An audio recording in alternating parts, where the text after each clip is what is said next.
ఈరోజు ఏలూరు జిల్లా ఉంగుటూరు నియోజకవర్గం ఉంగుటూరు మండల తెలుగుదేశం పార్టీ ఎస్సీసీఎల్ అధ్యక్షుడిగా నీకూరి ఆశీర్వాదాన్ని నేను ఒక జడ్జి రామకృష్ణ గారు అనే వ్యక్తి అతను వ్యక్తిగతంగా మాట్లాడా లేకపోతే పార్టీ పరంగా మాట్లాడా లేకపోతే వేరే ఉద్దేశం అతనికి ఏదన్నా పర్సనల్ గర్జుంది మాట్లాడాడు అనేది పక్కన పెడితే మాజీ MLA Madiga corporation chairman Undavalli Sridevi గారిని మాట్లాడిన మాటలకే ఈ రాష్ట్రంలో ఉన్న ప్రజలు గాని దేశంలో ఉన్న ప్రజలు గాని తలదించుకునే విధంగా ఉన్నాయి.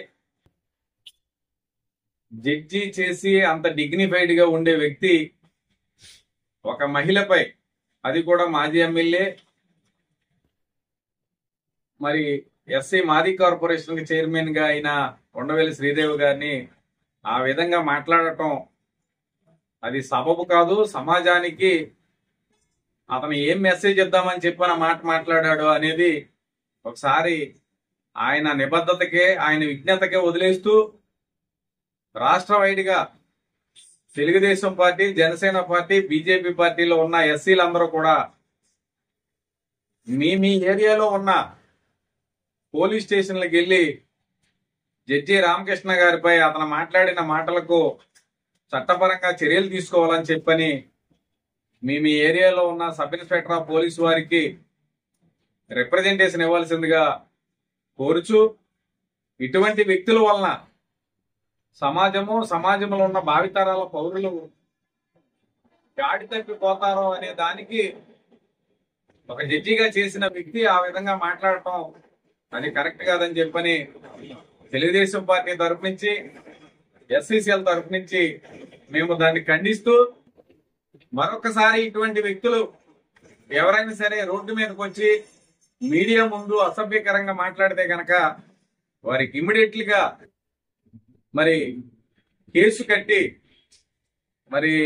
0 అవర్లో కేసు కట్టి వారి మీద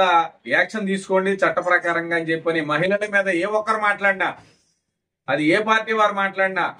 ఎంత ఉన్నతమైన వారు మాట్లాడినా సరే వారి మీద చట్టపరంగా చర్యలు తీసుకోవాలని మీడియా ద్వారాగా తెలియజేస్తూ, ఆ జడ్జి రామకృష్ణ గారికి తగిన సమాధానం చెప్పడానికి మనందరం సమాయత్తమయ్యి ఆయా పోలీస్ స్టేషన్ల పరిధిలో రాష్ట్ర వైడ్గా కూడా కూటమి నాయకులందరూ, ఎస్సీ నాయకులందరూ కూడా వెళ్లి పోలీస్ స్టేషన్ లో కంప్లైంట్ ఇవ్వాల్సిందిగా కోరుచు,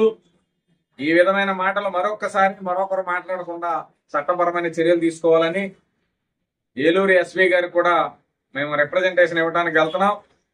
అలాగే పోలీస్ స్టేషన్ లో కూడా ఇవ్వడానికి వెళ్తున్నాం. ఇదన్నీ మరి ప్రజలు గమనిస్తున్నారు, మీరు మాట్లాడే ప్రతి మాట గమనిస్తున్నారని తెలుసుకుని మాట్లాడాలని చెప్పని, మైక్ ఉంది కదా, మీడియా ఉంది కదా అని చెప్పని మన ఇష్టం వచ్చినట్టుగా మాట్లాడకూడదనే ఉద్దేశము మీకు కూడా జ్ఞానాన్ని దేవుడు కలిగి చేయాలని చెప్పని కోరుకుంటూ, ఈ అవకాశం ఇచ్చిన మీడియా వారికి హృదయపూర్వక ధన్యవాదాలు తెలియజేసుకుంటూ సెలవు తీసుకుంటాం.